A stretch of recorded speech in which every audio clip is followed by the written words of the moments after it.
Hey guys, how are you doing? Today I bring you a story where the protagonist is completely messed up. Think of a guy with the worst luck ever. He had $1 million debt, and a few months ago he lost his parents in a car accident. Because of that, his sister suffered serious damage and needs to take extremely expensive medicine. And to be able to pay for the medication, he is going to accept a very strange job. And his boss is a really cool waifu. So keep watching because I'm sure you're going to like this awesome story. And don't forget to leave a like and a comment to support the channel. The story already starts with him at the hospital paying for the medication. The health insurance wouldn't pay for his sister's neural regeneration treatment.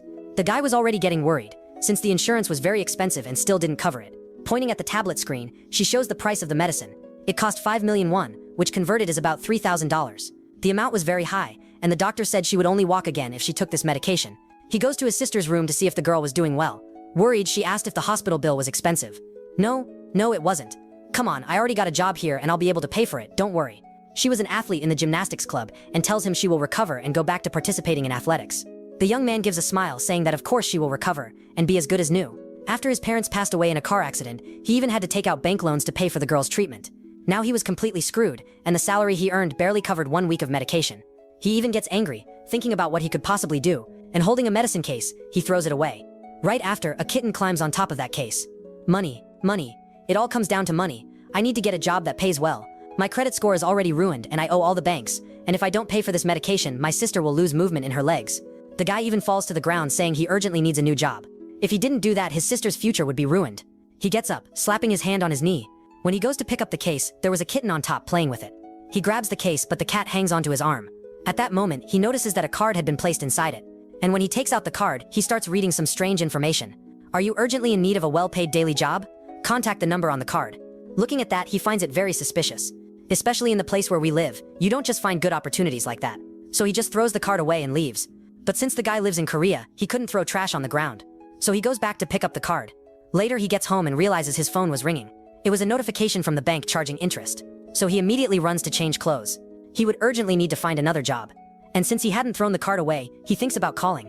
After all guys, he couldn't afford to be too picky. During the call, a woman kept saying some strange phrases, but that was fine. He was there waiting for someone to answer, and after the robot said those strange lines, someone finally picked up. Right away he got worried, thinking it was someone involved in crime. So he even pulled the phone away from his face, while the woman asked who was on the other side of the line. The woman said she was from the funeral work at the municipal hospital, so he ended up agreeing to go there for the interview. However, he was supposed to show up at the place in about 30 minutes, but it was far. And even so, our young man put on his suit and went there. It was strange for a job interview to happen in a place like that. At that moment, a woman appeared while he was thinking that this job was weird. Are you by any chance Lido Jin? Yes, that's me, Lido Jin. The guy immediately blushed. That's because the girl who appeared there was extremely beautiful and charming. When he saw this woman for the first time, he felt two things. One of them was an inexplicable sense of trust. Just because she was such a beautiful woman, he already knew the job wasn't illegal. And the second thing he felt was an inexplicable fear. She got very close to him, and what he was feeling was thalassophobia. I looked it up here, and it's the unthinkable fear of large bodies of water. Only those who saw the sea for the first time know what that is. At that moment, the shameless guy kept staring at her dress, and in a somewhat strange way, she got closer to him. It seemed like she was smelling his perfume. My God, good thing I put on perfume before coming here. After checking everything, she said he should follow her. All right, what kind of job are we gonna do? And when they got near a woman crying, she said it was a kind of funeral. There was an old man trying to take advantage of the woman who had just lost her husband. He touched the woman's shoulder, saying he adored her husband. At that moment, the woman told him to get his filthy hands off her. And the girl said Mr. Lee should get ready. Get ready for what? I don't get it. While she sipped tea with great elegance, he realized there was a fight going on. That old man kept insisting on talking to the woman, but she wasn't feeling very well. And at that moment, our dear protagonist went there and held the old man's hand. I'm an employee of the funeral service company, and don't you see you're bothering the lady? When he mentioned that he was part of a funeral service, the old man started shouting in disgust and even slapped Mr. Lee's hand. As she got closer, the girl named Sasha said that our hero had met the right person. And while she read something on the clipboard, our hero thought he was wrong, that it wasn't any funeral service at all. And in a mysterious way, Sasha knew all the information about that old man, even telling him the year he was born and how many children he had. Besides that, he was the secretary general of a political group, and now he was a city councilman. Besides being corrupt, he was also a murderer, and ordered the elimination of several people, including that woman's husband. Upon hearing that, the lady is in shock. Last night the guy was eliminated, run over. That's because the man was a journalist who was investigating this corrupt councilman. At that moment, the shameless old man starts laughing. He thought Sasha and Lee were investigators, or maybe prosecutors, and even said he was going to call some employees to deal with our hero. And in a serious way, the lady said that his karmic debt had already been paid. He would be paying for all the crimes he had been committing during these 60 years. And strangely enough, even trash like him had a chance to repent. But ignorantly, the guy keeps saying that this woman is crazy, that she should stop persecuting him, and even makes a call threatening Sasha and Lee. At that moment, a light starts to appear in that man. "Get ready, Mr. Lee. Now that our work begins, we need to stop him." "What? Stop this person?" He wasn't understanding anything. Suddenly, the old man falls to the ground. He goes there to see if the man was alive. She points her finger forward and says they need to stop that person. And when our hero looks ahead, he doesn't understand anything. That's because there was a sinister energy emerging in the place, and suddenly a monster began to appear. It had long fur. He was screwed, since he just wanted a job to get some money, and now he was facing a demonic wolf. The creature asks, "What are those two young ones?" And trying to keep Sasha safe, he tells her to step back. At that moment, the woman they were protecting disappears, and Sasha tells him to stay calm. In fact, they were the ones who ended up in another world, as if it were a parallel universe, thanks to a barrier she placed inside the funeral, so that they could fight there safely. The monster realizes it was placed in the hunting ground, and already prepares to attack the girl. It attacks the ground, destroying everything, but Sasha manages to jump back, carrying the old man and Lee. Our protagonist crashes hard onto the floor. Our task today is to stop this hunt. She explains that these monsters are called Mokdugi, and the creature was spitting lightning everywhere. Pulling out her clipboard, she makes a magic circle and manages to block that spell. Lee thought she was just a stylish woman, but no guys. Upon seeing that clipboard with a magic symbol, the wolf already realized who that woman was, and kept saying that the white-haired woman was a very skilled warrior, leaving our hero surprised. That's why the wolf would have to take the fight more seriously, and ends up firing a blast of energy. The place where they were explodes, and once again the tall girl was there to protect him. The wolf, upon seeing that scene, keeps saying this is a drag and even claims it's shameful. The guy is being saved by a woman, and of course the wolf wouldn't miss the chance to mock, and kept comparing our protagonist to a chick hiding behind a hen's wings.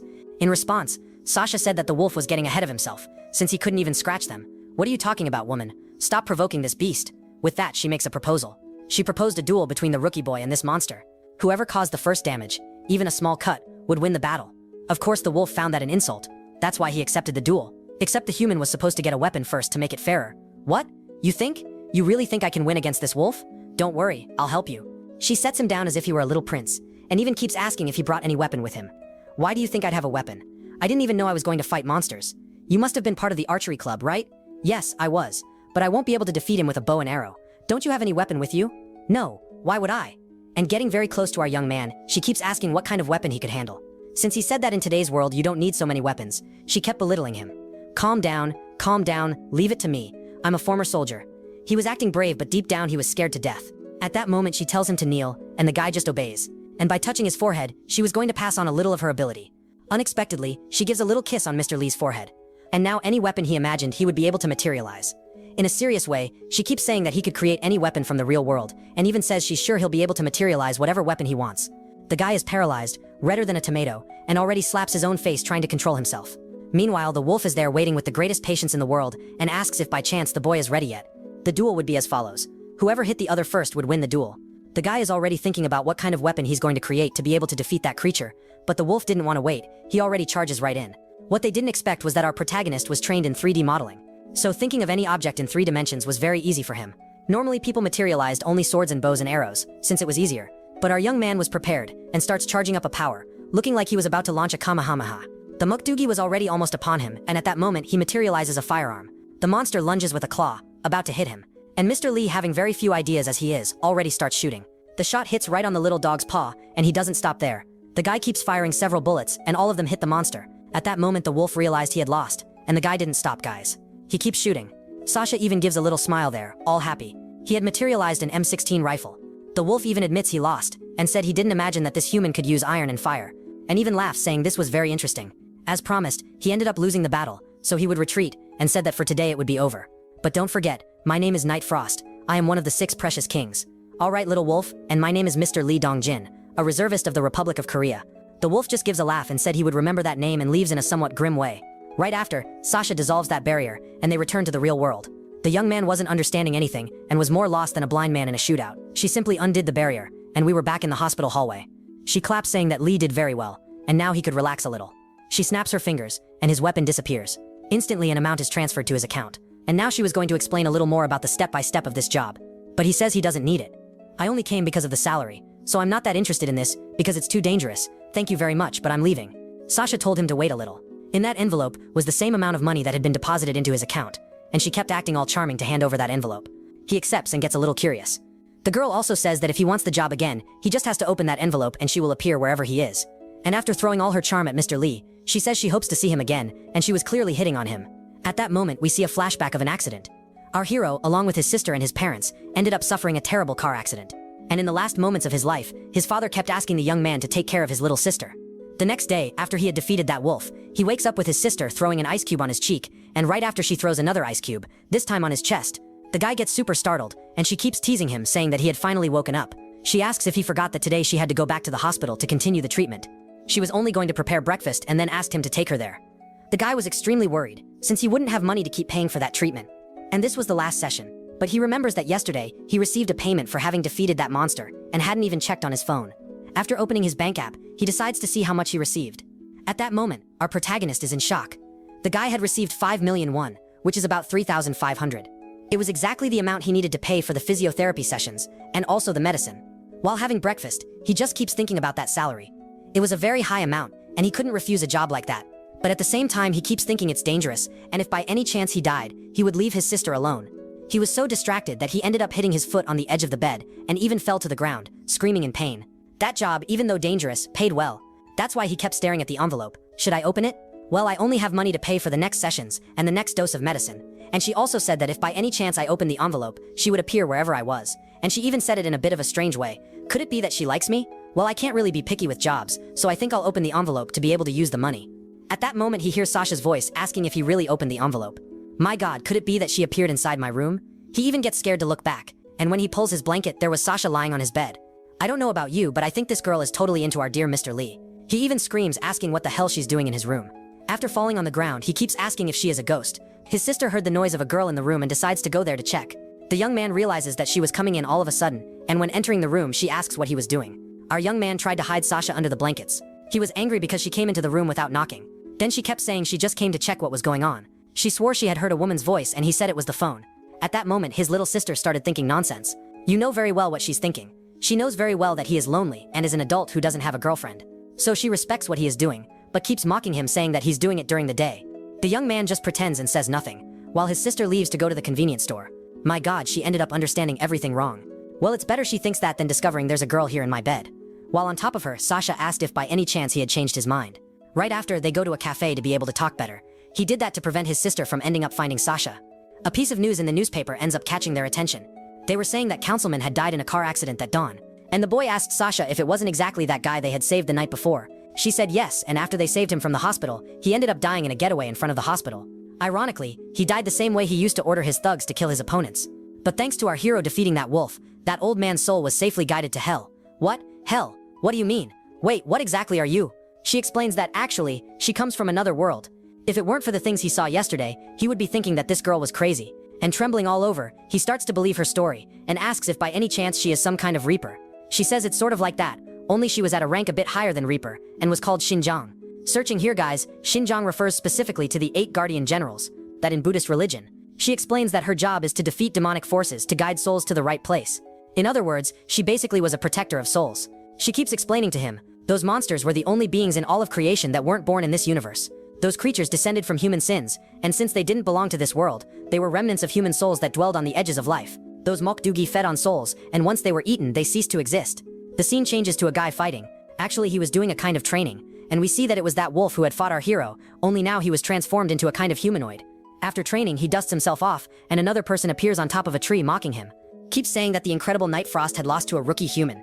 This person who appeared had a feline tail and kept mocking up there, saying that he was now training breaking stones just to try to get revenge on a boy. The man says that this kitty should be careful with the words, and, winking, she keeps saying that this wolf was very sensitive. Jumping down from above, she keeps saying that he was very mediocre for having failed in his hunt. And in defense, he said that he didn't lose, he only fulfilled the promise. The cat acts like a Brazilian and starts playing soccer with the pebble, and still keeps saying that Night Frost is outdated, and that he is no longer able to perform hunts efficiently. That's how the young people nowadays call the true warriors, and the cat keeps laughing there. But Night Frost didn't like the joke very much, and kept trying to threaten the cat. Well, anyway, the mother wanted to hear the reason for his failure, and sighing, he says that he will go there to visit her. The cat says goodbye, saying that there's more to do, and turning around asks if that boy really was strong. Back to the cafeteria. She says that people who did many evil deeds, like that councilman, end up staining their souls, and when the soul is stained, it becomes prone to being devoured by those evil creatures. Since it was the fault of the people themselves, our hero said that it doesn't make sense to protect these people who do bad things. But she says that this is to maintain the order of the universe. The souls that accumulated good deeds were fit to reincarnate and become better and virtuous beings in other dimensions. And that was the order of the universe, the law of the cosmos. That's why human souls were so valuable. It took hundreds of years for a new soul to be born. She explains this saying that the soul is the most precious and valuable thing in the whole universe. Now he realized why they needed to protect it so much. It was a little hard to accept all this, but it made sense. Especially because he managed to materialize a weapon, and that wasn't the most common thing to do. When he thought about that power, he could feel that rifle in his hand again. The girl stands up and shows him a scroll with various information, explaining that, according to a person's life, they accumulate several negative actions, and this ends up creating monstrous creatures like the one he had fought the previous night. And if they don't take the souls of negative people to be purified in hell, they will keep creating more monsters like those. And this could cause a gigantic catastrophe for the whole universe. He understands that this is really very important. But he didn't have time to worry about these things, since his little sister was sick, and he needed to pay the expensive hospital bills. So he thanks her for the explanation and says that he will leave. But he stops in the middle of the way because he had an idea. Wait a minute, since you are a goddess, you can very well heal my sister, can't you? And why don't you also fight against these creatures? You need humans. She explains that she can very well fight against those creatures. But if she, who is a goddess, fights against that monster, she will destroy its soul. Humans are the only ones who can purify those creatures when they are defeated, since basically they are opposite forces. The weapons that she creates with her own power cannot destroy the Makdugi. That's why the deities have made alliances with humans for thousands of years. She extends her hand and ends up holding the fingers of our hero, saying that she needs his ability. She knew that the boy was very talented. That's why he would be the hope to maintain balance in the universe. Our boy blushes, dying of embarrassment. And at that instant he sees his little sister passing by outside. He even lowers his face trying to hide. What is it? Why are you acting like this? Ah no, it's nothing. If my sister sees that I'm going out with a girl, she will start asking lots of questions. For her to keep walking like she is doing, she would need physiotherapy and expensive medicines. And while Sasha was holding his hands, he wanted to ask another question. Since she is a goddess, she could very well heal his sister, and he asks if she could do this for him. If by chance she does this, he will accept this job. Sasha said that she was very sorry for his little sister, but she couldn't do this. The goddesses had an absolute prohibition of directly influencing the life of humans. And even if this divine miracle had good intentions, she would not be able to do this. She says she is sorry, and our boy gets sad. However, our hero already knew that this would be more difficult than expected, but to pay for all the medicines and physiotherapy, he would need a very high salary. In a serious way, he asks if by chance, if he fights those monsters, she could pay for all his sister's treatment. Sasha agrees to do this. And our boy here, folks, he's no fool. Thinking about it, I would like you to also pay all the housing and food expenses. And Sasha keeps nodding her head. Could you also update my computer? I want a gaming PC that runs all the games. And she nods in agreement. And while the scene zooms out, he keeps asking for several things, like paying for his sister's college, and also a trip abroad. This protagonist here is no fool, folks. Later he returns home. He was eating rice peacefully, and meanwhile his sister was reading a book. Sweating cold, he calls Yedin, and asks if she misses dad and mom, and if by chance sometimes she cries at night missing them. The girl closes the book, puts it on the table and said no, since he has been filling the void that their parents left. This leaves the boy shocked because she was much more mature than him. Anyway, it was for their parents to be at peace wherever they were. And the girl keeps thinking that her brother plays the role of father, since he is very responsible. The scene goes to a mall and we see that cat messing with some CDs. It seems that she likes music, and while looking at the cover of a record, she keeps humming. In the empty space she left after removing that record, a rat appeared. And it was a somewhat evil little rat, called by Miss Summer. And taking off her hat, she throws it on top of the rat, saying that this little bastard had scared her. Besides, ordinary people went crazy when they saw rats, so he wasn't supposed to do that kind of thing. Right after, she asks what had happened. The little mouse wanted to fight against that boy who defeated Night Frost. And the girl asks if by any chance the mouse knows what kind of human that was. He says yes, and says that the other monsters are all excited, since the human even managed to defeat the king of beasts. The girl says that the mouse is too small, and would be defeated even faster than Night Frost, and that, above all, courage was not enough. But the mouse had a strategy to defeat that boy. A mouse can be very weak, but a colony of individuals was practically indestructible. And he also states that the boy wouldn't have enough bullets to defeat the entire colony. Besides, they were determined to defeat that boy. With nothing much to say against it, the girl ends up agreeing, saying that since they made a promise, they are capable of fulfilling it, and even gives an evil smile, as if she wanted to use them to achieve her own goal. Then, does that mean you would be willing to die fighting against him? The mice say yes, and say that they are willing to sacrifice their own lives to defeat that human. They would do anything to defeat him, no matter the cost. Taking her hat, she agrees, saying that they are very determined, and says that blood and sacrifice will become the foundation for the salvation of the Makdugi world. And in a dark way, she tells everyone to start preparing for battle. In short, for those who are still in doubt, these creatures devour the souls of people, especially those who are very weak because they caused many bad things. And our protagonist became an agent of that goddess, who goes around saving these people who are about to be devoured. In other words, he is a very big obstacle for these Makdugi. That's why they want to eliminate the boy. And the poor guy just wanted money to pay the medical expenses. The first week had passed. He was training with Sasha. The kid was running like Usain Bolt. All this to analyze his physical condition and endurance. She also put several seals on his body to make these precise measurements. In the first week, the guy kept running back and forth and she ran with him to evaluate. The guy even comments that this girl doesn't even get tired, but all this was necessary to see his energy level. She keeps saying some things and the guy gets embarrassed thinking nonsense. And in a serious way, the girl tells him to focus on the training. And there was the big guy running until he almost collapsed. In the second week, the training was different. He went to a gym to lift weights. The dude was almost dying from so much effort, and whatever he did, the girl wrote it down on her clipboard. Great job. Now let's increase this weight a little more, okay? And she already throws a 50 kg altar at him. And in the third week, they measured his cardiorespiratory function. He was outdoors doing endurance tests without being able to breathe, with a bubble of water on his face. And finally, she made him climb a mountain. He hadn't given up yet, only because the salary was very high. And tell me, would you also risk your life to earn a good amount? After reaching the top, the guy falls to the ground exhausted. She comments that he was 2 minutes and 5 seconds slower than yesterday. And now he would need to run back to the mountain spring. Hours later, he arrives down there and keeps begging for rest. And she said that if he reached the next point within 10 minutes, she would grant him a wish. No matter what it was, you said, I just need to make it in 10 minutes. You would grant any wish? The guy already stands up all excited and runs at full speed. Super motivated. You can already imagine what he would like to ask for, right? But the guy didn't make it, folks. He did it in 18 minutes and 25 seconds. His soul was almost leaving his body, and she gives him a little bottle of water so he can hydrate. Even though he had taken almost twice the time, she said he did very well. He couldn't complete the course in 10 minutes, but thanks to this 3-week training, he became much stronger. But that didn't matter to him. He just wanted to rest. From now on, they would train so he could master the power of mana. Next, they sit on the bench and she starts making some explanations. Humans had an energy called mana, and were able to do some spells with this power. How come all humans have this power? She said yes, and that first they would need to do some sort of advanced training. With the seal in hand, she said that it was to measure the maximum power he had, and ended up summoning Sorong, who was her assistant, to create a protective training barrier. Sorong, who was the assistant, made a barrier there on the spot, and little by little, the barrier began to grow, filling the entire space. In moments, the entire sanctuary where they were was protected by that magical barrier. Sasha said that this was the moment for him to learn to use mana more precisely, and explained that, when he fought against those creatures, they were usually taken to another universe. If he wanted to survive in the fight against Smoke Doug, he should focus more on this lesson from now on. Sorang was there watching everything and said that it was very irritating. She was angry because Mr. Lee was taking too much of Sasha's time, and the girl got jealous, saying that she wasn't having time to have fun with her miss. All this because that stupid guy had passed the physical strength and meditation tests.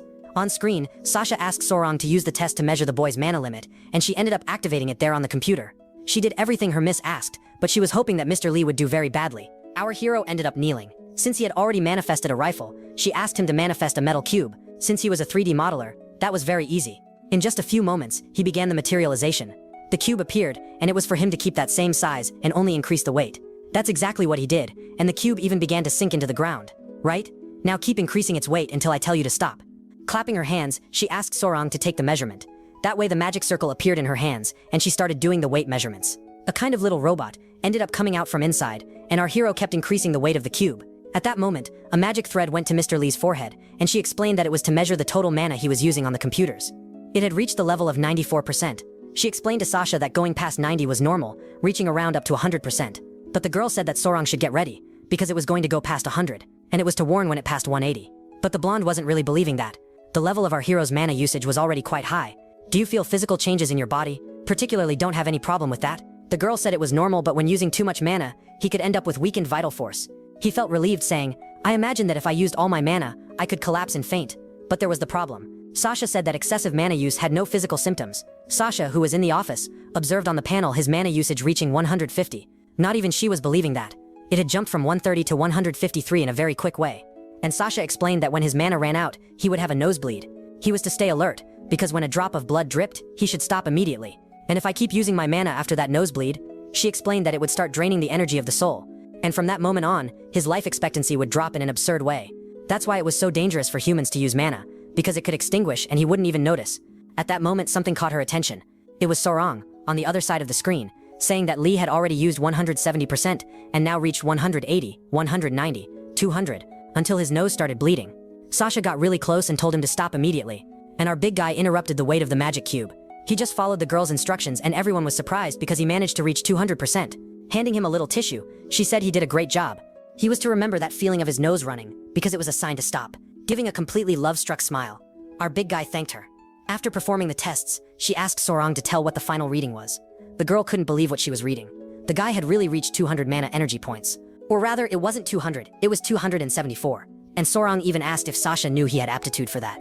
Looking at her apprentice, she just gave a smile, as if to say, leave it to me, my girl. There was a reason for him to have such a huge amount of mana. It was because he had inherited the will of a person. Inherited a will? How so? Since his parents had passed away, they must have asked something very sincere of him. At that moment, our big guy remembered his father's last words. On the day of the accident, he had asked him to take care of his younger sister, and Lee ended up explaining that to Sasha. When someone sincere makes a request before dying, the person who receives that request and fulfills it ends up gaining a purpose in life. That inherited will increased the person's power, and in moments of despair, they could inherit the mana of the one who had passed away. That was the so-called mana reception, or inherited will. He crouched down to pick up the cube and realized that weight had been transmitted by his father and mother. Sasha crouched down and held our big guy's hand, telling him to take very good care of that power he received. And because of what happened, he could use it for good, saving countless people. The big guy was very moved, got up and ran to the water fountain. Getting there, he filled a cup of water, poured it on his head and made an excuse to Sasha, saying that it was very hot, but in fact it was because he was in love with her. All wet, he stood there trembling with cold, and even apologized, saying he only threw that water because he was feeling very hot. Giving a sarcastic smile, she said that it really was very hot. She had already noticed that he liked her. For today, the training was over and he should study the rest at home. She even joked, telling him to put ice on his face because his cheeks were red. But the guy shouted, saying that he wasn't red at all. The next day, he woke up very early. His sister asked if he was going out again, and even commented that, by the clothes he was wearing, it was obvious he wasn't going to work. He said he was going to do physical exercises, and she kept asking what for. And the big guy made an excuse, saying he was worried about his health. To prevent her from asking more questions, he quickly said goodbye, but she was worried and already imagined he must be up to something. Meanwhile, our hero was thinking about Sasha. She said that because of his parents' last wish, he got that absurd amount of mana. Looking at his own hands, he imagined that maybe it was his destiny to protect humanity. All that because, when someone was about to die and made a wish, that wish could be passed to another person. So it was as if he was fulfilling his parents' wishes. That inherited will was with him. It wasn't just him and his sister who remained in this world, since his parents' mana was also with him. That was another reason for him to want to continue in that job. He returned to that training barrier of Sorong, but now the barrier was much bigger. They made the barrier to prevent people from entering within a 500-meter radius. And all of that would be for him to learn to better control his mana. He looked kind of suspiciously at Sorong. "Stop moving, kid. I'm measuring your physical conditions." "Ah, okay, sorry." He heard this female voice coming from the cat and even thought he had already heard it somewhere else. Sasha appears, saying good morning, saying that now the practical training will begin. He didn't know anything about fighting monsters and asks how this would help, but the girl tells him not to worry about that kind of thing. While a cat comes running, Sasha said that they would already start training a fight against the monster, and the cat jumps in the direction of our hero. Wait a minute, why is there a cat here? He remembered that black cat, and it was the same kitten that put the card in his notebook. The kitten introduces itself, and it was really cute. Even Sasha mentions that he had already seen this cat before, and the kitten's name was Dancel Pio. She was a spiritual beast that made sinners confess the truth. When she bit the person, they ended up saying what they were thinking. Wait a minute, she bites people? But Sasha tells him not to worry about that. Since he had a powerful and pure mana, he didn't represent risks, and the kitten keeps licking his finger. The guy asks if it was safe, and she said yes, and the kitten bit his finger. Even though he had pure mana, he had already entered a combat state, and not a defense state, and that's why the kitten ended up biting his finger, only to test, to see if he really was a good person. At that moment, he ended up screaming in pain, and as it made the person tell the truth, he admitted that he kept looking at Sasha's beautiful legs. That ended up making Sorong angry, saying that this guy was shameless. He flicked the cat's head, which let go of his finger, and he still got mad because that cat suddenly attacked his body. A little shyly, Sasha asked what he thought was so great about her legs. Wait a minute, I talked about your legs. I didn't even notice. And meanwhile, Sasha kept telling Pio to keep biting Lee to death, remembering that the kitten was a demonic cat, and kept suspecting, thinking that this boy was worthless. However, Sasha calms them, saying that the boy was in training phase, and also says that in today's training they would do some mana enhancements. But it was for him to stay calm, because the initial training would be less dangerous. But the guy wasn't really trusting folks, he was wary. Especially because look at the friendly face of that kitten. Sorong tells the cat to finish him, and the cat jumps. He was very fast, but our hero was willing to face him head on. A few minutes pass and our protagonist lost the battle, ending up with his body full of scratches. Sasha says that he didn't even wait for her to finish the explanations and already started the battle. And petting Pio, she tells the kitten to go easy. Lee wasn't familiar with combat, so it was to go easy on him. Putting the kitten back on the ground, she says to try again, and after joining her hands, she casts a new spell. She was summoning a new mobile barrier that kept chasing Lee. That way he could move freely. The girl snaps her fingers and said she changed the training barrier mode to sparking mode. That way he would have a spiritual body and would not suffer physical damage. His hand was glowing while he thought of a strategy. And with that he materializes a cat toy. That ends up activating a ferocious form of the kitten. And Sorong there in the office keeps saying that the boy is an idiot and that he should put that away right now. But it was too late. The kitten managed to grab the toy, but now he was out of control. Little Dancel Pio would get explosive instincts when he saw cat toys. The kitten's eyes even change color. And our hero starts screaming desperately. He throws the toy on the ground and runs away as if there were no tomorrow. Instead of helping, Sasha stays there laughing, saying that Lee was very funny and the kid was running away from a little kitten. Sorong appears there in robot form and keeps saying that that 3-week training was worth it. That's because the guy was managing to run away from that cat that was very fast. However, he should think of a strategy to defeat it.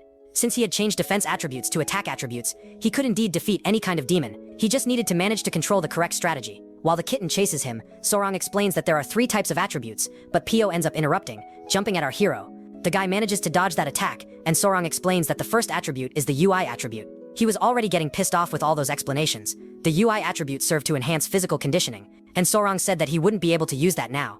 But why won't I be able to use it? What kind of crappy training is this? At that moment, the cat shoots a fire blast, and he manages to dodge. He didn't realize it, but he was already using energy. UI. That's why he managed to dodge the kitten. Wait a minute, that cat can also shoot fire rays from its mouth. The second attribute would be the G attribute, which is the type of energy for element manifestation and also summons. The kitten shows that he is a true master, and starts evaporating all the water by releasing its fire jet. Wait a minute, he managed to evaporate all that puddle of water with just one flame. I think you guys want to kill me here in this training. The little robot was giving so much information that Lee got angry, saying to give him a summary after this training. It was too much happening at the same time. It was the little robot talking, and the cat trying to kill him with all its strength. He realized that the cat was taking this fight very seriously.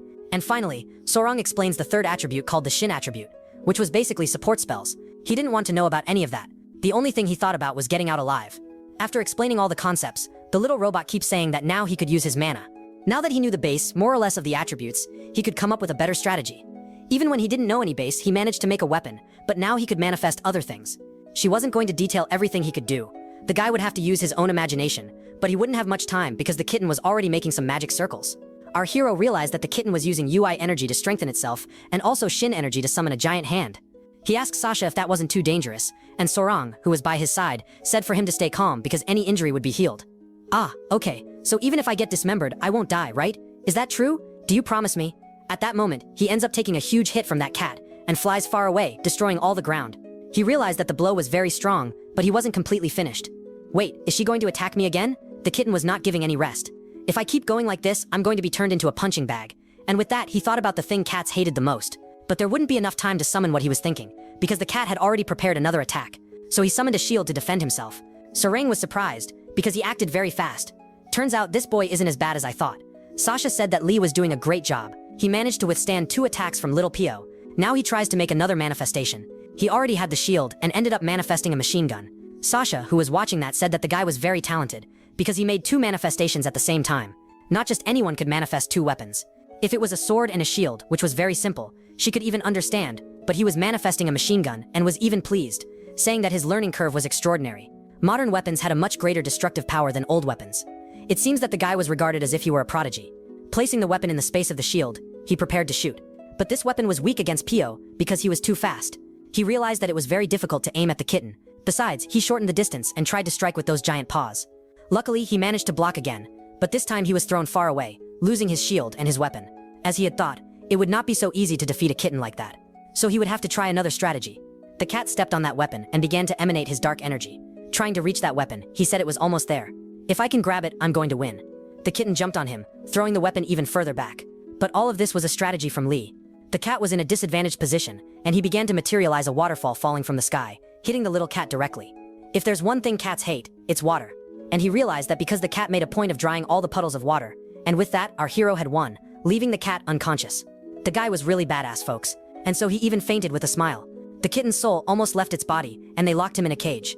Sorong commented that that guy was really amazing. Besides manifesting weapons, he could create elements. Not to mention he did that using the Shin attribute he had just learned. Sorong asked Sasha how he could do that so quickly, and she imagined that, when he used the Shin attribute, maybe his abilities extended beyond the realm of common talent. Later they began to heal Pio. That's because the kitten had gotten very stressed. She couldn't believe our hero was capable of manifesting such a great power, and even defeating Pio. He laughed, saying that it was luck and strategy, because the kitten didn't like water. He realized that when it began drying the water, and knew he wouldn't be able to defeat it with a firearm because it was too fast. It was still too early for them to finish the training, and that's why Sasha was going to give him some tasks to finish at home, and ended up handing him an encyclopedia of modern weapons with 3D modeling. If he could better understand how the weapons worked, he would be able to materialize them more precisely, and that would be good for him to be able to make more weapons and defeat a greater number of monsters. They would also take a 3-day break, because he had spent too much mana. So this time would be necessary for him to recover. After all, if he used all his mana, he would start losing life. And he realized that it was just like in games. And they also told him to get ready, because within 3 days they would do their first mission together. And they also asked Sorong to show the photo of the person they were going to investigate. It was the photo of a woman who was the president of a large company. She was becoming the target of a mock doogie, and our hero kept asking what that meant. That meant that soon you and I would have our first battle as partners. Later, the scene shifted to that woman's company. She was the president of a modeling agency and was looking at the photo of some handsome guys. One of them had recently lost his grandfather, who was a famous man, and she could use that to get closer to him. Smiling, she prepared to call, saying that it was going to be fun playing with those two. She called Director King and asked him to pass her the contact of the guy from photo number 3 and number 8. The man on the other end of the line said they were busy on a tour, but she didn't want to hear any of it. She had a hobby, exploiting those young men and then ruining their reputations. She got angry because the director said the guys couldn't get in touch with her. That left the woman irritated, looking for her next victim. She grabbed her bag and asked Secretary Park to tell the driver to prepare the car right away because she was already going to the club. As she approached the elevator, she was fiddling with her bag and checked to see if her little bag of white powder was full and already started laughing. I don't know if it was illicit products she was using, or if it was something to adulterate her victims, but the Mokdugi was there watching the woman. Since she committed many negative actions, her mana was weakening, and therefore she became an easy target for those monsters. Miss Summer even gave a little laugh, saying it was almost time to devour that woman. The next day, our hero was there studying that weapons encyclopedia. The Lel and G attribute techniques were very difficult for him to handle. After studying a lot, he ended up putting the book away. In order to strengthen his body, he would need to infuse mana into his spinal cord. He was going to train that a little, and check to see if his sister wasn't listening. Soon after, he charged energy into his hands, and in an almost easy way, managed to make a small weapon. As Sasha had said, he would be able to recover his power if he rested. That was because he had exhausted all his mana during that training. But now that time had passed, he was brand new again to do other private training. And when he opened the curtain, there was his sister. He did not expect to meet her, especially dressed like that. The girl asked where he was going at that hour of the night, wearing a suit, and he made up an excuse saying it was the funeral of a friend's grandfather. Wait a second, you don't have friends? Ah, it's just that I made this friend recently. Do you know the name of this friend? Well, his name is Pio. Anyway, I'll be back soon. See you later. Bye, sister. Send my condolences to them. Pio? What a weird name. There was our hero meeting with Sasha to investigate that woman. First of all, they went to the restaurant at the bottom of the hotel. Since it was the first mission, he was nervous, but she kept trying to reassure him. I'm not nervous, I swear, I'm not nervous. He said that, but he was trembling all over, afraid to face a Mokdugi. He would need to calm down because the victim would be arriving soon. That's why they were there pretending. At that moment, he noticed something interesting in the magazine. He saw that the clothes there were extremely expensive, costing $50. And when he looked at Sasha, he noticed something even more peculiar. Her clothes were exactly the same as the ones in the magazine. Every time we meet, you're wearing different clothes, right? She said that her secretary made clothes that matched the fashion of that world. The secretary was Sorang, who kept cursing at him through the little robot. The blonde girl kept analyzing fashion magazines to make very beautiful clothes for her master. And the guy blushed, saying that Sasha dressed very well, that he liked her style. Laughing, the girl said that her secretary would be very happy to know about that compliment. But she called Lee's attention, telling him to focus, because the Mokdugi's prey had just arrived. It was a despicable human who did many bad things. That's why her mana level was very low. He asked where, and she said she was at the hotel entrance. The woman was approaching. Her name was Jo Henry. She was 39 years old and was accompanied by a very young guy. Lee asked who that guy beside her was, and Sasha said it was her current prey. She accumulated evil deeds because she kept blackmailing those young men. She selected people who were aspiring celebrities, and after using them, ended up discarding the poor fellows. She did that only out of malice, because she had the desire to manipulate people. And since she was part of an agency, she controlled the media to speak badly about those people. Because of those negative deeds, she had greatly lowered the quality of her soul, and therefore lost the defensive capacity of her mana. Sasha said that's exactly it. And even humans who are strong and usually mistreat others can become weak because of those bad actions, and that opens the way for Mokdugi to devour people. In other words, they are easy prey for those demons. Our boy asked if he should already intervene and help the woman, but she said no, that they should wait. She stood up, grabbed her clipboard and said that they had 30 minutes left and should follow that woman. For now, she was not sensing signs of the Mokdugi inside the barrier. The woman, along with her prey, went to an elevator, and as it was closing, Sasha asked permission to hold the door. They entered the place and pressed the button. The three of them were together inside the elevator. The woman looked with a slightly interested face. At Sasha, the girl turned to Lee and asked if their room was also on the 12th floor. At that moment, the woman introduced herself, saying that she was part of an agency and really liked Sasha's style, even handed her a card asking if she wanted to become famous. She said she had a good eye for stars and that Sasha could become an incredible idol. Smiling, Sasha thanked her for the offer. However, she was going to marry this handsome man, and because of that, those dreams of becoming an idol would not be possible. The look on our protagonist's face gave a slightly embarrassed smile. The woman said that was a pity, and the boy stayed in the back trying to keep himself under control. The woman turned to the boy and started scolding him, saying he shouldn't be eating things with too many calories, and even asked him to get a coffee from a specific brand. And the guy was shocked because that brand belonged to her ex-boyfriend. Smiling, she asked if that was a problem and still said he was going to be in trouble and lose that brand, since the guy did very bad things. We see that this woman really only liked to manipulate people, and even Lee realized that she did not deserve to be saved. They reached the 12th floor and each went to a different side of the corridor.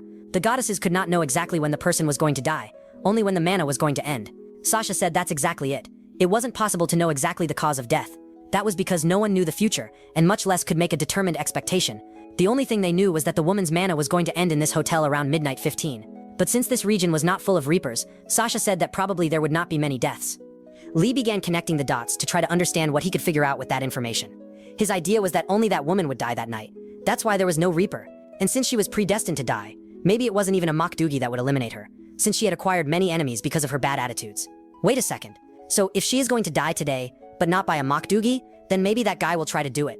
We have to stop it. And it's not even for the woman's life, but to stop that guy from becoming a murderer. Sasha said that he understood very well, but he had to make a choice. If he decided to save her from being eliminated by that guy, then he would have to fight against the Makdugi.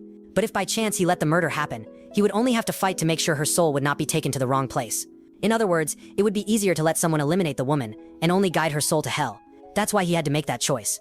Not prevent the death and collect the soul, or prevent the death and fight against a Makdugi. The boy was thoughtful, because both options were complicated. Sasha said that if by chance they wanted to save that woman, they would need to reveal their information first. That way the Makdugi, who had that woman as a target, would start aiming at the two of them. That was because when they revealed themselves to a person as spiritual agents, that gave the Makdugi the right to attack them. That's why he had to think of the best possible choice. The boy took a deep breath. Since it wasn't possible to know the exact place and exact time of death, then there was a chance to save her. And he was sure of that because she confirmed it moments before. Our boy didn't want to save that woman exclusively out of compassion. What he really wanted was to stop someone from becoming a murderer. So he ended up grabbing Sasha's shoulders tightly and asked if there really was a chance that the woman wouldn't be killed by a person. He thought it was much better for her to be killed by a Makdugi than to be killed by a murderer. But maybe he could stop both. She would not die at all. Just having low mana was not a guarantee that a person would lose their life. This woman really deserved death. But that didn't mean the people who had been victims of her should be doomed to sin. And that was what he wanted to prevent. He didn't want those victims to act impulsively and ruin the rest of their lives. And he kept saying all these things, holding Sasha's shoulder tightly. Lee would try to save both people, both the would-be murderer and Miss Joe Henry. Our boy, he was a very good person, and even if someone was bad, he believed that person deserved to live. Upon hearing these words, Sasha smiled and said that since this was his choice, she would respect it. In this way, they made their way to the woman's room. Our boy was dying of embarrassment because he was still holding Sasha's arm. He even wondered if she felt offended, but in reality, she had grabbed his arm first in the elevator. Could she think I had improper intentions? Well, it's not like that's a lie. The girl looked at him with a mischievous expression. My daughter, we already know you like him. She said that he cared about the idols. This showed that he was a very empathetic person. He said yes and managed to escape, saying that it was really nice to have held her shoulder. Wait, shoulders? What are you talking about? Ah, no, it's nothing. But wait, can you read minds? Do you want me to read your mind? No need. Thank you very much. She also explained that Lee's good heart gave him an important advantage in the fight against monsters. That's because when a person does many good deeds, it ends up strengthening the mana present in their body. He wasn't even paying attention to these things she was saying. Did she read my thoughts? I guess it's good I keep my thoughts in order. Wow, I had so many shameless thoughts around her. She must have heard everything. Sasha still hadn't sensed any signs that a Mokdugi had passed the barrier. And thinking about that wolf, he remembered that when he first encountered it, they were teleported to another dimension. That was because these creatures hid in the shadows and weren't visible all the time in this world. And when they were about to start hunting, they released this barrier. All of this to separate space and time. Sasha explained that he could stay hours and hours inside that barrier, but in the real world only a few milliseconds would have passed, and they could identify when the Mokdugi was near, because they would exit a barrier like that and end up emanating a dark energy. At that moment, the guy who was with the old woman ran down the corridor. Sasha already imagined that another idol had come to take revenge on the woman. She ended up casting a spell on that guy so he couldn't escape, and immediately he became sleepy and paralyzed. Our hero was surprised, since she had so many spells. Next, Sasha told Sorong to erase that guy's memories and send him home, saying, "Yes, mistress." She went immediately. Using a light magic spell, she ordered the guy to completely forget what had happened and go straight home. And it seemed exactly what they had suspected happened. An idol had gone there to try to take revenge on that old woman. Agreeing with this, Our Lady said that they needed to go quickly. Upon reaching the room, they realized it was locked. He was imagining what kind of weapon he should create to destroy that door. He even started to materialize an axe to break the entire door. But Sasha was much better prepared and melted the entire doorknob. The guy was surprised because every moment she presented a new spell. "You can come in, but be careful because it's still hot." Our boy went inside saying he was room service. However, he heard a cry for help. There was a hooded man on top of the woman trying to eliminate her. He was saying he would finish off this evil woman because she had ruined his life. Our hero went there and pulled the guy off the woman. "Let me go. This woman ruined my life. If you don't let me go, I'll eliminate you too." Sasha entered the room and realized the old woman was almost dying from lack of air. Lee tried to calm the guy, saying he would ruin his own life even more if he did something like that. Meanwhile, the old woman was cursing the boy with every name imaginable. When she looked forward, she realized that the girl from the elevator was there and even thought they were conspiring with this idol, and she immediately began threatening the guy who had just saved her life. "If I were our protagonist, I'd let that boy go at her." He was saying that this old woman had manipulated the media to say he had used illicit products, and she defended herself saying she hadn't manipulated any media and it wasn't her fault he was found with those products in the car. and she already started acting crazy, saying she would ruin his life because he tried to attack her. Hey old lady, help out too. Stop provoking the boy. She kept provoking, saying he had no talent at all and now was trying to get revenge on her because he was a failure. The boy desperately wanted to go after the old woman, but our hero was holding him back. He even told the boy that he couldn't attack this woman because she was going to die today anyway, and everyone there was shocked. The people turned to him and asked what the hell he was saying. At that moment, Sasha placed a seal on the boy. Immediately, he began losing consciousness. The guy looked like a zombie, all sleepwalking. The woman asked what they had done to this guy, and if by any chance they were mediums. Lee apologized very quietly, since he said something he shouldn't have, and then explained that they were agents from beyond. What, from beyond? What do you mean? She then started laughing like crazy. She thought they were prosecutors and were there because she had committed various crimes. But it was useless. She would never be arrested because she had excellent lawyers. It's no use trying to defend yourself. The place where you'll be judged is below all of us. The woman didn't understand what Sasha had just said, and when she noticed that the boy was disappearing, she was already in shock. What had happened was that the Mokdu had passed through the barrier. A portal began to open inside that room, and a gust of wind blew their hair back. In a serious tone, Sasha told him to make a mana shield in front of her. She was sensing a malicious intent, so he had to make a shield capable of protecting all three of them. She immediately grabbed the little paper from her clipboard and slapped that seal on the old woman's face. If she didn't want her soul to be taken by the demons, she had to remain silent.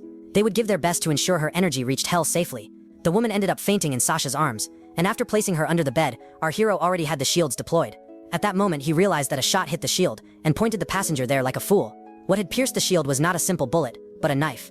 Hey, duck down. Are you crazy? Sticking your head out there. Get ready, this is just the beginning. The glass started breaking and numerous blades were thrown into the room. The boy kept saying that the shield was being pushed backward. And really guys, it was a rain of blades. Some of them passed through the shield, injuring his body. And Sasha, right next to him, noticed that he was quite resilient. Hey Sasha, is there any work compensation? Or better, life insurance? If there is, put my sister as the beneficiary. She performed a spell, opening a portal and summoning the mirror that reflects demons. In this way, the blades were stopped in the air. That magical mirror could reflect everything under 10 inches long. And after she did that, the blades were stopped in mid-air. The boy asked if it was over yet. While waiting, they were tense, wondering what kind of monster was coming. Two people appeared, saying that this newbie's mana was truly magnificent. It was Miss Summer, saying she was impressed with this newbie, and even made a joke, saying he had made an excessively large shield. Feigning sympathy, Summer said that if Sasha simply handed over that woman, they would leave. He recognized Summer, who was that cat demon. But our hero wasn't kidding around. He already thrust the gun outward and began firing multiple shots, saying there would be no negotiation. The cat was very tricky and managed to dodge. Pointing his face out of the wall, he said he only came to talk, and that this newbie was very cruel. They had heard that this boy could manifest 2 mana weapons simultaneously, but the bald guy said that didn't matter, because he would defeat that boy, no matter the cost. And he kept telling the cat not to interfere, because he had promised to give him all the honor and credit. The girl agreed, and the guy laughed evilly. In fact, he was a colony of rats. Our hero realized that some shots he fired at that guy ended up releasing dead little rats on the floor. But the guy said it didn't matter how many shots they took, they would never be defeated. Poor hero. I think this is the worst CLT job anyone could have. Countless rats charged at our hero, and he shot them all and even started asking Sasha for help, saying he couldn't defeat them all. The rat was very close to reaching him, but those magical bullets caused massive damage to the little rats. At that moment, a magical circle appeared, and a strong light fell on them. It was Sasha doing that to push them away. Next, she pulled out another little paper, and by touching the shield, created a magical barrier. The rats gathered behind that barrier, and the colony leader told them to start gnawing, as they would soon break it. Sasha said that barrier wouldn't last long because those rats could gnaw through magic. She was even going to place another defensive barrier in the next room. The leader of the rats, who had a little collar, kept giving orders, and the two fled as fast as possible. I'm sure he thought, facing a wolf is fine, but a horde of rats? That's unfair. Summer was back there observing the battle. They were managing to gnaw through the barrier very quickly. Meanwhile, the cat was restraining herself from interfering in the fight. Sasha, along with Lee, was already reaching the other room. The girl kicked the door, breaking everything. They would need to escape because the rats were already approaching. There were the little rats, almost breaking the barrier. The boy aimed his weapon at the other apartment and got ready. He asked if she couldn't use that mirror to slow down the rats, but she said those weren't projectiles. Wait, you're telling me that each of those little rats is a Bokdug? Yes, exactly. They were part of a colony. They were individual beings living in a colony, but seemed to perform very well as a group. It was as if they all shared a single consciousness. She pulled another paper from her clipboard, and then cast multiple seals into the air. That was to generate an even more powerful protective barrier, and she succeeded, blocking that door. Next, she asked if he could manifest a weapon that could deal more damage to those creatures. He thought about it for a bit, but at that moment couldn't think of another weapon. He had even read that encyclopedia of weapons, but hadn't memorized all the objects. She knew that would be too much for his mind, but one way for him to create more complex and powerful weapons was by performing a sort of power unlocking. The boy said it was fine. She could do it, no problem at all, since they would die if they stayed there. It would be risky. So she asked him to sit on that bed. The little rats were almost breaking the first barrier, and the leader kept ordering them not to stop for even a second. Sasha explained that by unlocking his mind, the boy would be able to use 100% of his brain capacity, and thus manifest a more powerful weapon and strengthen his mana cultivation, but it was very risky. Unlike the usual weapon manifestation, which used a small mana base, this mental release unleashed much more mana. In other words, if he maxed out his mana limit, he could die. This technique was called hyper-awakening. The boy was sweating, but had no other choice. If they didn't do this, those rats could devour them alive. Sasha explained that to use hyper-awakening on his brain, he needed a mind free of negative thoughts. From now on, he was to have happy thoughts, and she kept touching the young man's head. While doing this, the boy tried to think as much as possible about happy and joyful things. The first thing he thought of was becoming a millionaire, and then curing his sister's body paralysis. All of this was making him extremely happy, with rosy cheeks. Sasha said he was doing very well, and now should think of even happier things he truly desired. One thing he really wanted was to have a normal family, and he already imagined coming home from work with Sasha there in his house. In a seductive way, she would welcome him around. I confess that I'm not sure if she knew these things I was thinking, but she says I'm doing well. Another happy thing I think about is having 2 children with her, a boy and a girl, and also some pets to help with the kids' social upbringing. Sasha mentions that he was having very happy thoughts, so the hyper-awakening is working better than she thought. She couldn't believe he reached this hyper-awakening so quickly, and the boy stays there thinking about these little things with Sasha. He imagines building a super happy family beside her. Now that the mana concentration worked, she says she will awaken and he must use all the concentration at once. So he imagines her speaking live to him, calling him dear husband. In his imagination, she sits on him, saying she would like to have a 3rd child, and asks if he would agree. And of course the guy says yes, and so they would begin the process of having another little child. Look at the shameless look on the guy's face. The thought was so happy that the guy transcended. Miss Summer was there, watching the rats breaking the barrier, and even comments that she was getting bored since it was taking them long to break it. And with the knife in hand, she wonders how long they would hold out when the rats broke the barrier. They were almost there. Just a few more seconds. With rosy cheeks, Sasha says this is very impressive. She couldn't believe it. The boy had managed hyper-awakening using his brain with mana. At that moment, the rats break the barrier and all pass through at once. Next, they gather at the second barrier made in the room and start eating it little by little. But at that moment, a jet of fire sweeps all of them. Not even that could make the little rats give up.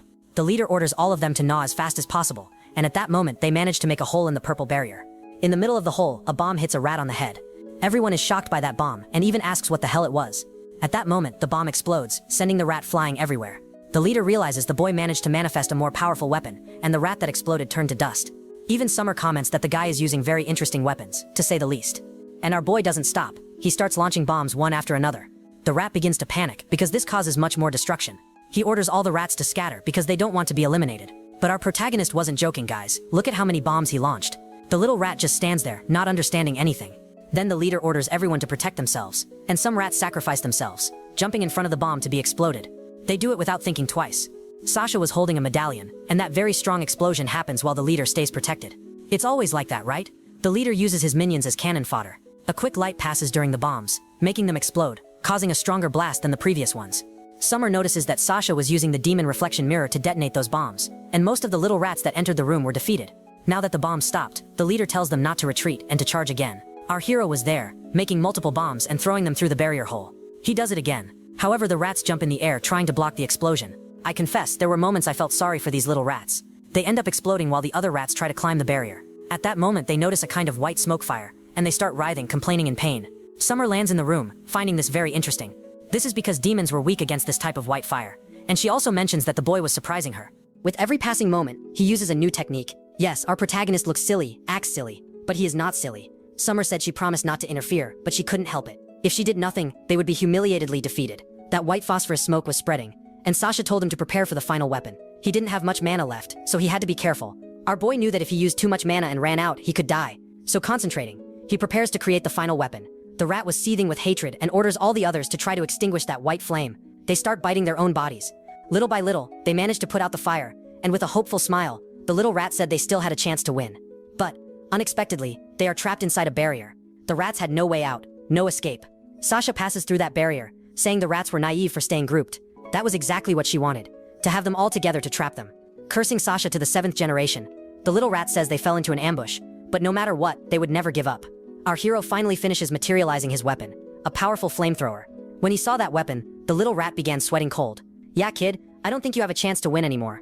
Just looking at the scene, you can already tell what they're planning, guys. No need to explain. At that moment, Summer appears, saying they were cheating. Holding a knife, she admits she had no intention to get involved in the fight, but changed her mind and comments that this newbie urgently needs to be defeated. She throws the knife, but Sasha steps in with her protective barrier, and the little cat even says that these simplified protective barriers are worthless. If they don't want to be pierced by knives, they should get out of the way. The girl just watches him say these things. She throws her clipboard on the floor and says that even if he were a martial artist, She was also very powerful. She activates her power, and the boy starts throwing a bunch of blades. Very skillfully, she manages to block all those attacks. Our protagonist is almost hit, but she manages to hold him. Miss Summer is sweating cold, as she realizes that Sasha is really very talented, and our hero asks what kind of woman that was. Seems like the gods value their partners a lot, don't they? He couldn't land a single stab, and the girl jokes that they are short-staffed, so they value the humans who work with them. At that moment, Miss Summer decides to leave, taking the rats, and says that the Mokdugi are also very valuable, so she couldn't leave any behind. But the little rat didn't want to give up. It keeps telling Miss Summer to let it go, because it's going to finish off those humans. Be quiet, you idiots, you lost. And the poor little rat stays there all downcast. I confess I felt sorry for them at that moment. Summer ends up hearing that woman, the old lady, coming out from inside the barrier. This was a perfect opportunity, as he could attack the woman and take her soul. Even Lee realized the woman was in danger, and taking advantage of the chance, the cat wasn't going to slack off and went after that woman, throwing the rats. Several blades and rats were going at her, but Sasha was also powerful and kicks the woman in the head. The kick is so strong that it sends her back into the barrier, but those knives catch Sasha's hair bow. All this so she looks stylish, with her hair in the wind. Lee also steps in to protect, and with the movement manages to grab his dear waifu. The girl sees that Lee is attentive, and immediately pulls a paper from her clipboard, summoning a new barrier spell to protect the woman. This would be a much more powerful barrier. In a few moments, a blue barrier surrounds the woman. Since this barrier was even more protective, it wouldn't last long, so they had to stay alert so that the Mokdugi wouldn't attack her. As the barrier would last only a few minutes, they needed to remain attentive so the Mokdugi wouldn't wait for the right moment. Waving the knife, Summer jokes, saying the barrier won't even last 3 minutes. He takes his blade and tries to hit the barrier, realizing it was indeed much more powerful. Upon realizing that Sasha was capable of making sacred barriers, he understood why Night Frost had lost. Not even gods could break a barrier like that. He also comments that the girl is very cute. Biting the blade, he says this barrier is much taller than he imagined. However, this barrier only blocks supernatural beings and did not prevent humans from coming out. He keeps touching the glass, and the woman stands up complaining of a headache. As Summer was very clever, she starts pretending, trying to make the woman come out. She pretended to be a hotel employee and asked the woman to follow her. Deep down, all he wanted was to suck her soul. But Summer was there playing the role of the butler. The old lady said she had never seen that guy and asked why he acted that way. At this point, it's not clear if Summer is male or female, so we'll treat them differently at each moment. After saying a few words, the woman starts taking some steps forward. Sasha shouts, asking the woman not to move. Looking at that couple, the woman thought they were prosecutors investigating her. Our hero also tries to fool the woman, saying he is one of the idols hired by her. Since she was somewhat in shock, she didn't know if it was real. Both the protagonist and Summer try to convince the old lady that they were employees of her company. Lee even says he auditioned, and the old lady said he was very cute, so she hired him. As the old lady said he wasn't cute at all, he started preparing a spell to convince her. After putting a little bow on his head, he asks if he isn't cute. My god, guys, what secondhand embarrassment. Even the woman was left speechless, frowning, and said the boy wasn't cute at all, while Summer laughed in the background. Luckily for the boy, Sasha approaches and says she found him very cute. Seeing that Sasha agreed, the woman turns, saying he really was a little cute. At that moment, Summer thrusts a blade at the barrier. He was just testing to see if the barrier had already ended. A piece of the knife manages to pass through and cuts the woman's cheek. At that moment, she falls scared. The cat tells the rat that it's time to leave. She had no patience to wait for that old lady to die, much less wait for the barrier to disappear. After activating a spell, he admits that he failed the hunt. Our hero was surprised, as the Mokdugi were leaving, without patience to fight. At that moment, our hero deactivates the white firepower, and the little rats stop burning. Not even the rats could believe they were freed from that suffering. Summer asks, why did the human do that? It wasn't common for humans to show mercy to monsters like them. If the battle is over, there's no need for this pointless suffering, and I can be fighting you, but I won't dare. Striking a kitten pose, Summer says he is very cute, and, even though dangerous, lets the demons survive. For him that didn't matter, because in the next battle he would make sure to burn all the monsters. Summer laughs, saying the boy is very interesting, and as she says goodbye tells everyone to take care, as she will return soon. Casting a spell, she teleports back to the demon world. At first she imagined the boy would be careless, but she saw he formed a great team with Sasha. Lee would be sure that she would remember his scent. The little rats were all limping and teleported away. Sasha also undoes the barrier spell. Lee asks what they should do with the unconscious woman. Next, he apologizes for letting the rats go. But she liked that he said he didn't hate the Mokdugi, so she was very happy with him. The boy was sweating cold, thinking he had done something wrong. The girl said that it really didn't make sense to leave the Mokdugi suffering, and was happy that he had shown empathy, even with demons.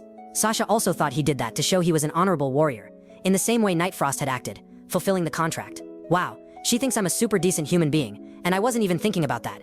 Sasha imagines he did it because he is an honorable warrior, but our protagonist wasn't paying attention to those things at all. It's true. It's true. I really was thinking about all of this. You see that I have a very soft heart. Please, Sasha, don't read my mind. Think of a slick kid. Sasha says that him saving the demons today could be a boost in a future fight, but still his soul is kind. While touching his chest, she says that our protagonist's heart will make his soul stronger and stronger. This is because generally kind people are the most powerful. He is surprised to hear her words, and the girl continues saying that kind people like him end up enchanting her. My boy, I think that was a declaration of love. Meanwhile, the little rats were there, carrying each other and fleeing the place. The rat leader felt very bad for having been defeated, but Summer told them not to blame themselves, as they had fought in an exemplary way. They felt no shame and didn't retreat. The little rat feels very flattered, having been praised. Moreover, that human doesn't fight with spears or swords. They use modern weapons against which we are weak. I feel that from now on things are going to get more interesting. Next, Sorong was there erasing the memories of that guy who tried to kill the old lady. The woman still hadn't woken up, and after erasing the boy's memories, she orders him to go home. She did all of this straight from the office and passed the information to Sasha, our dear goddess. She also congratulates Sorong. At that moment, our hero's phone rings, and it's a message from his sister. She asked him to buy a toothbrush, because hers had broken. He wonders what the hell she was doing to break a toothbrush. I can't even imagine what this girl was doing at this hour of the night, guys. At that moment, Sorong tells Sasha that that woman, Jor, had just passed away.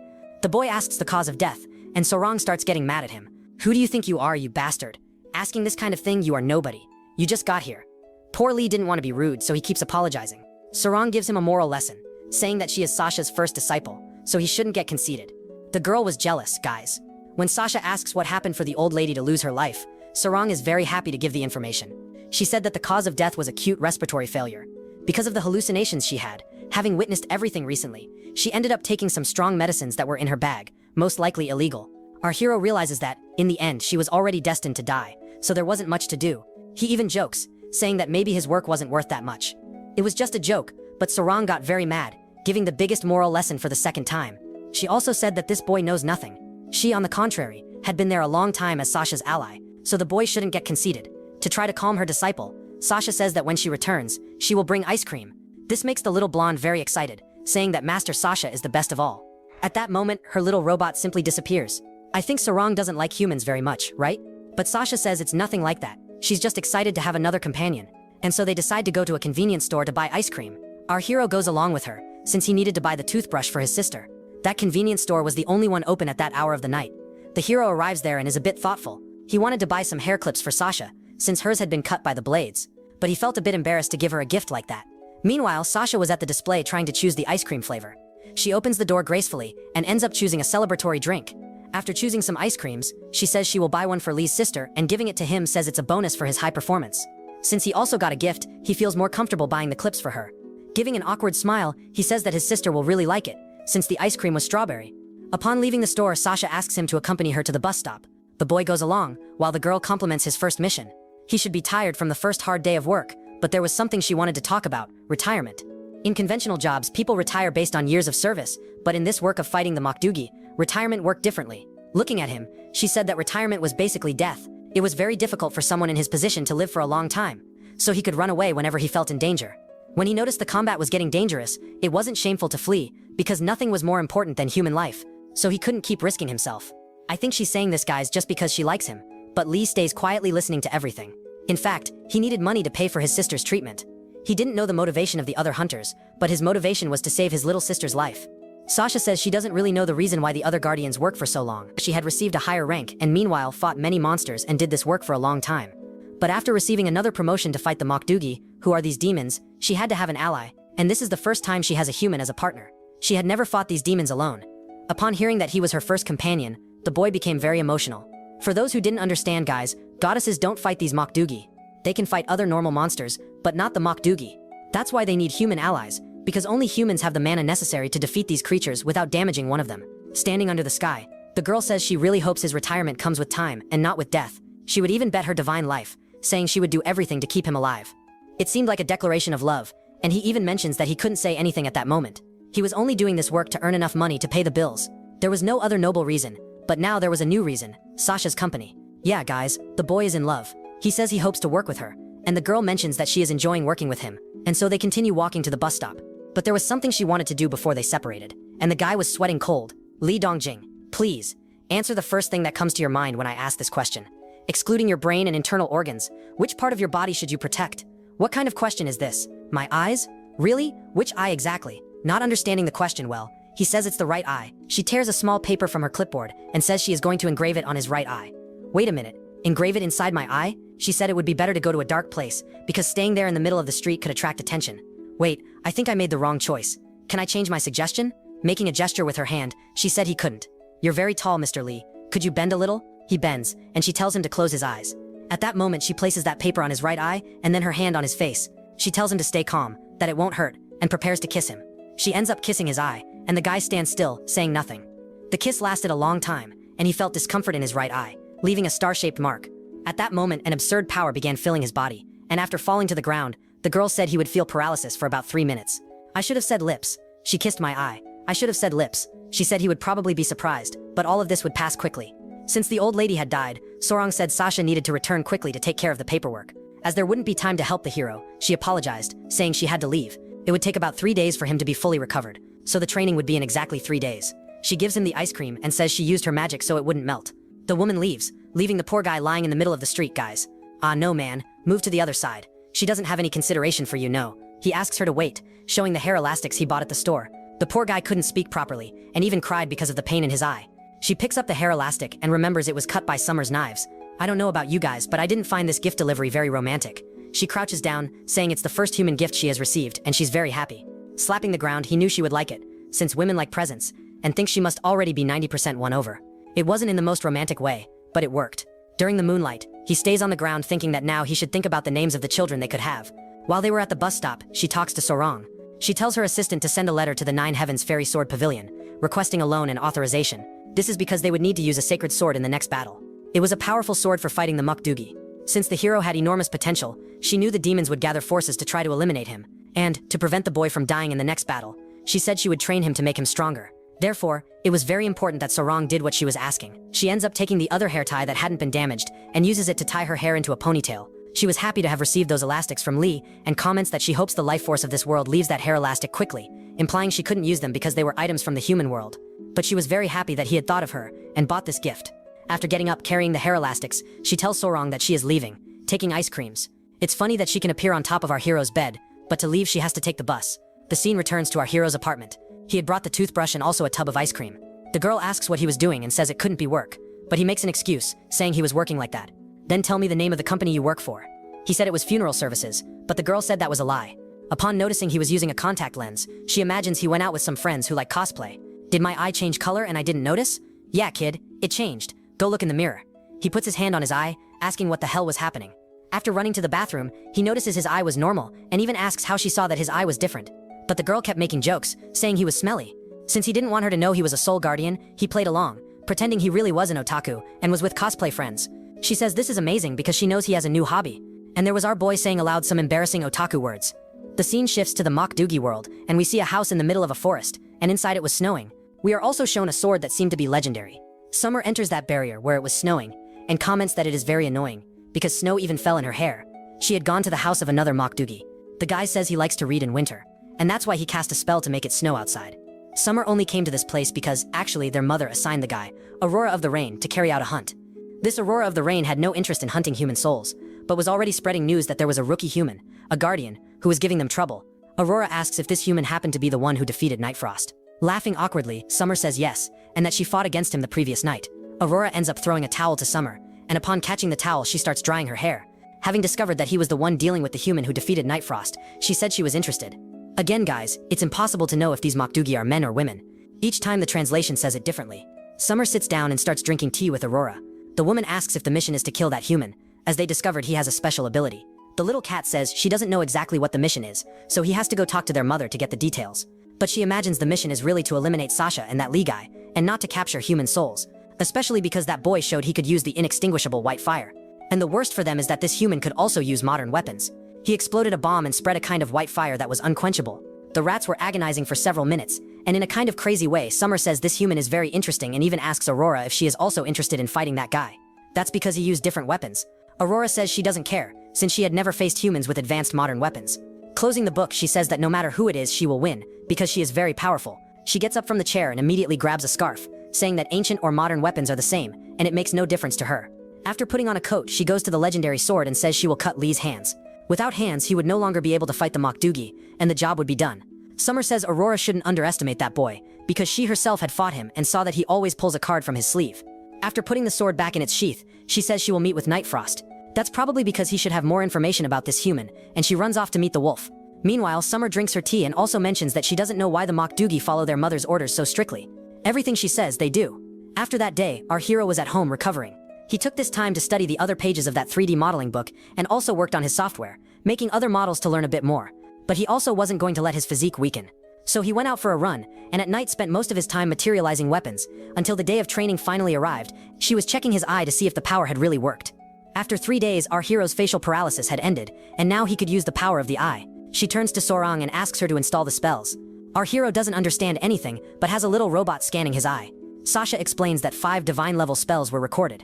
He could use some recorders to record the magical words and perform the spell. This magical eye was an extension of his power. And Sorang explains that, because he is very old, he won't be able to learn these powers practically. That's why they are doing this. Taking advantage of the fact that he has a lot of mana and can use kingdom-level spells, he could use the eye to do it more simply. Some younger humans hired as guardians can use Gi attribute spells. They manipulate wind, fire, earth, and other elements freely. They don't need to use divine-level spells. That's because they learned from a young age, but our hero was already old. In other words, he had a lot of mana, but didn't have the potential to memorize all possible spells. He apologizes for being so absent-minded, and Sasha smiles saying it's no problem because they already solved that issue. She mentions that Sorang and Lee are getting along, and they sit there dying of embarrassment. Taking advantage of the sunny day, they would start training. Sorang made a bigger barrier so they could train. She mentions that, even with a lot of mana, our hero had many blind spots and was vulnerable. And since he used long-range weapons, it left even more openings. That's why he became an easy target for anyone attacking from behind. Because of that, they would do some spells. The first one she presents is the map of mountains and rivers. It was like a sharper vision that stayed in front of his eyes. Ah, how cool. And what's the second spell? However, he wasn't supposed to be in such a hurry, because she was going to explain more about hand-to-hand combat. Even if he activated that map and knew where the attacks were coming from, he couldn't block them. And she even simulates him getting hit by a hammer and flying away. His body was good for attacking, but terrible for defense. That's why she teaches him an emergency spell so he can escape. This spell was called the Sky-Piercing Seal. The girl explains that he could swap places with any object he sees within a 500-meter radius. After mentioning that her defense was great, she suggests he swap places with her. She jumps back, staying far from him, and tells him to activate the seal to swap places. After saying the words, the boy really swaps places with Sasha, ending up on top of the wall where she had jumped. Next, she jumps and stops beside him. This spell would be useful for him to escape in dangerous situations. She says she also has the spell so she could swap places with him too.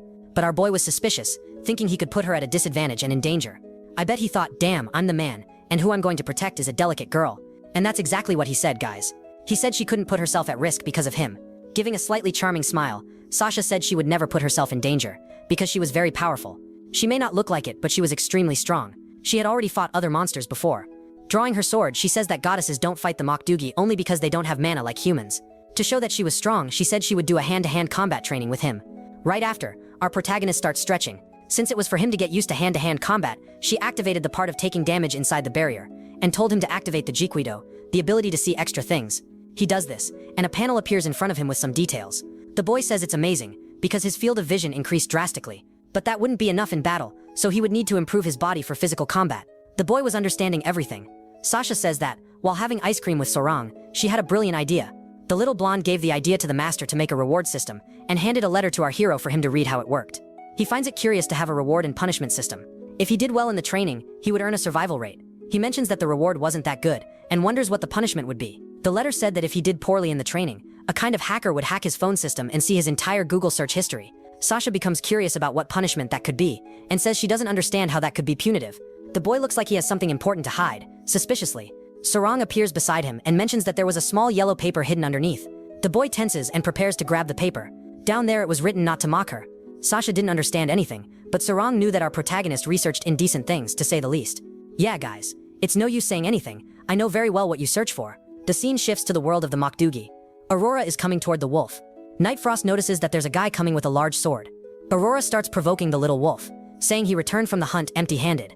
But Nightfrost tells Aurora to be careful with her words. He didn't want to cause trouble in their mother's house.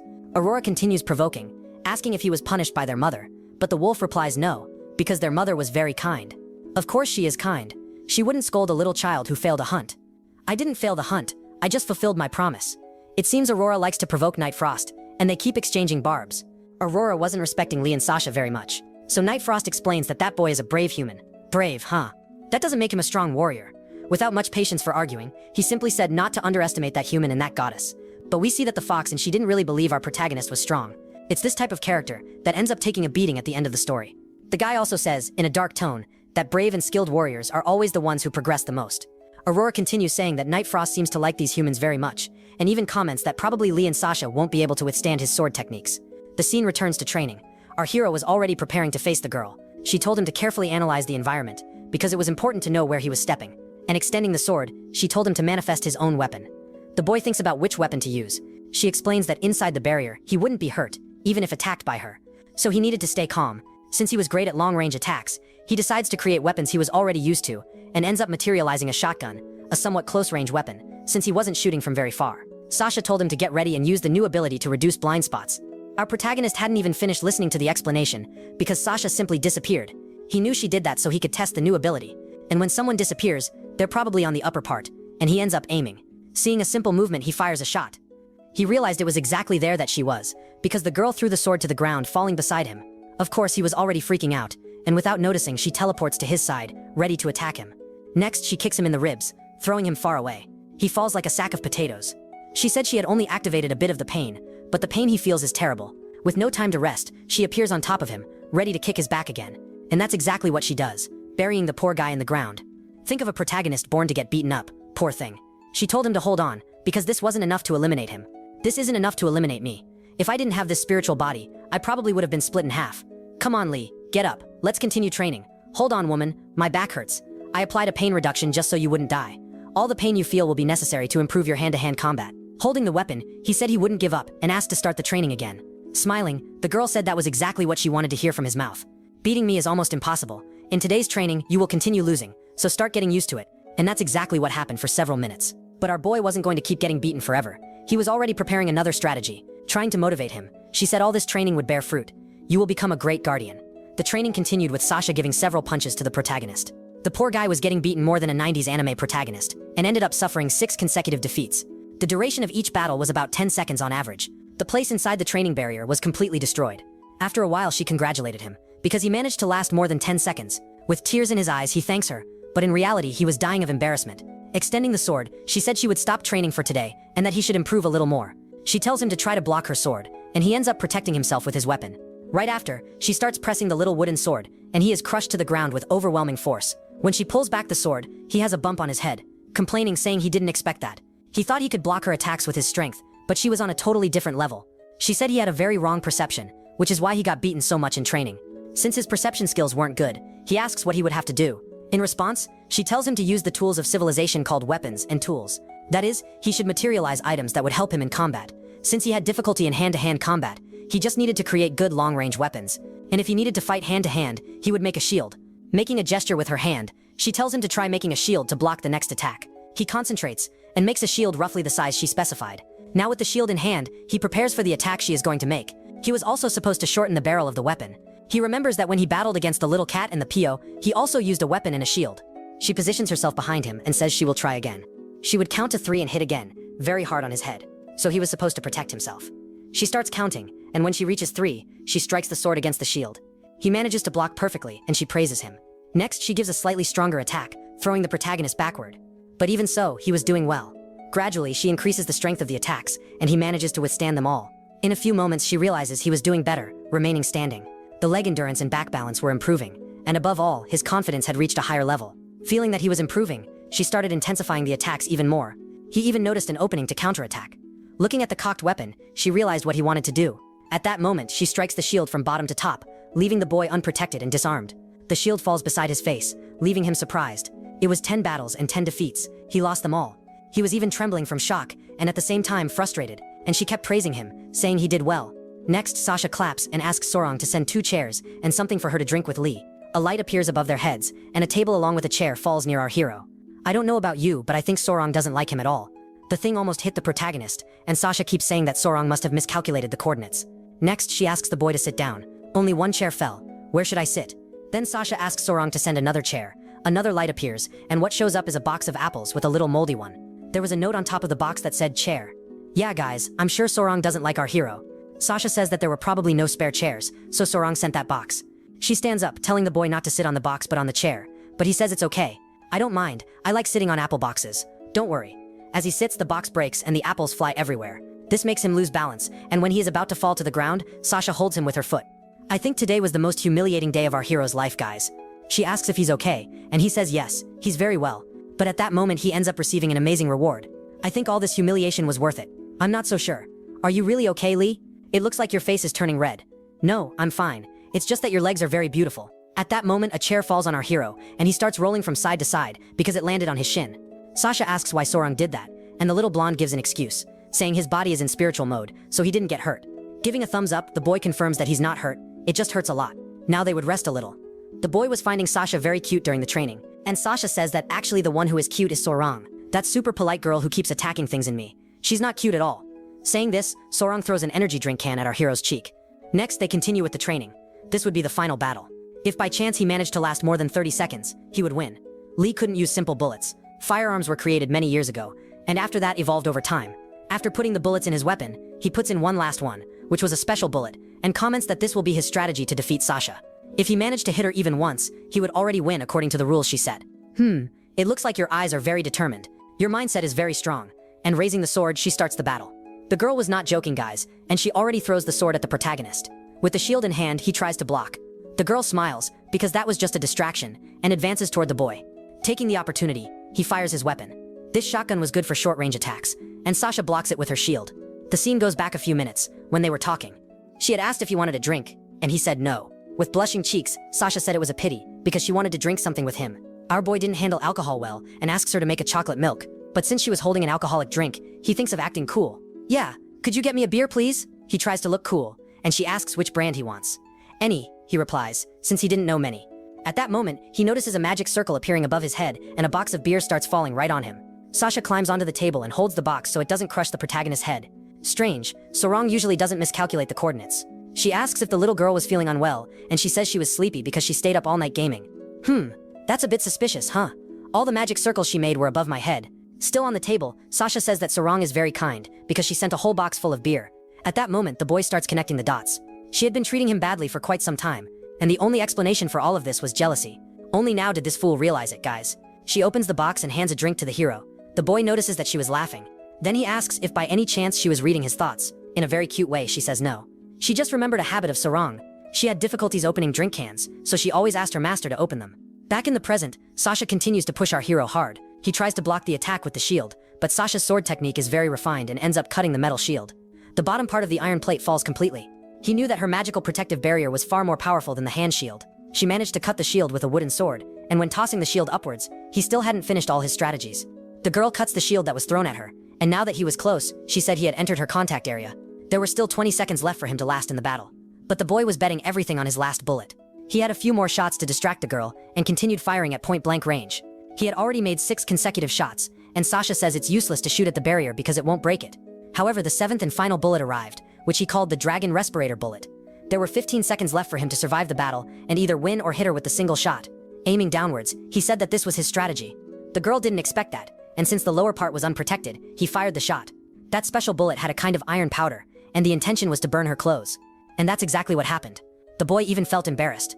Since she was hit by the iron powder, she declared our protagonist the winner.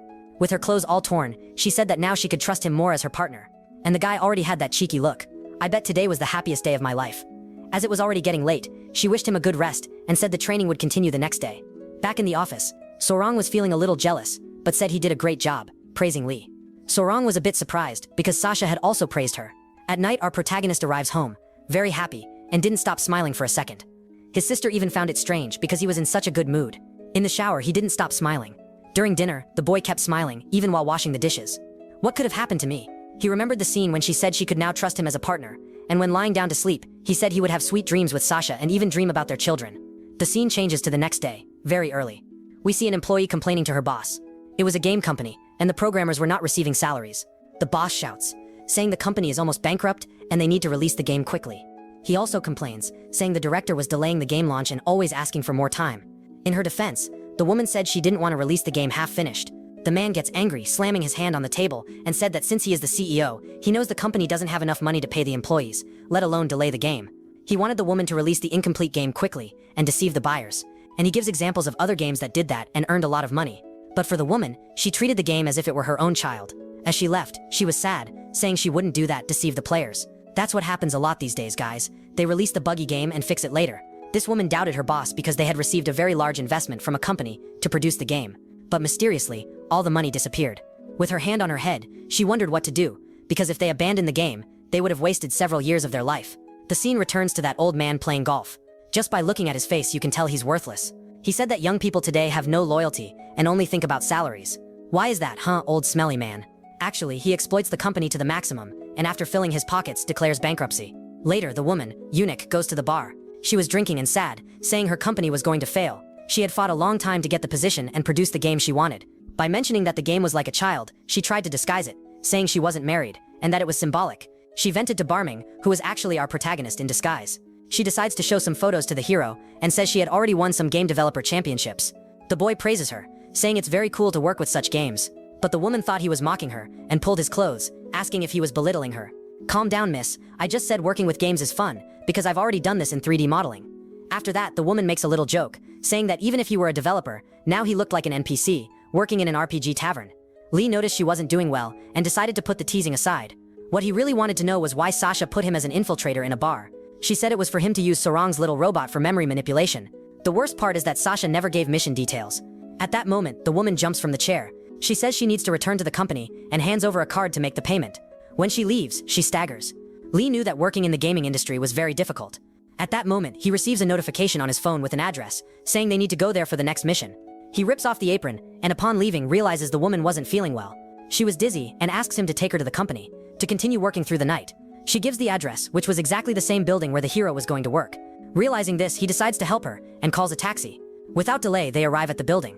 He places the woman at the entrance, and asks her to wait there. Trying to seduce the boy, she asks him to take her to the office room. This could be awkward because if Sasha saw him with the other woman, she wouldn't know how to explain.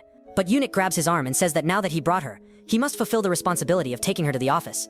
The boy shouts, saying he has no responsibility and that she's already an adult. At that moment, Sasha appears and asks, "What is Lee doing with a girl at 3 a.m.? She didn't expect him to be a womanizer and says this with jealousy. Wait, Sasha, it's nothing like what you're thinking. I would never be with this woman. This makes Sasha very angry. She stands up, puts the backpack on her shoulders, and says she will go back alone. But immediately after, she kneels and starts vomiting. Moments later, they go up the building. She apologizes for causing all the trouble. Sasha says it's okay, because they are already going to the 12th floor, which is the same place as her office, and also says she will talk to Mr. King. The girl realizes that he is her boss. The evil actions he accumulated reached their peak. Now he would be devoured by terrifying beasts. This would be the punishment for being a bad guy. Soreng's little robot was investigating people with low mana levels. I don't know why, but they were telling all of this to the girl. She is surprised, asking if the boss was really that bad. Yes, he is very bad. In fact, he is a scammer, and this is one of the worst crimes someone can commit.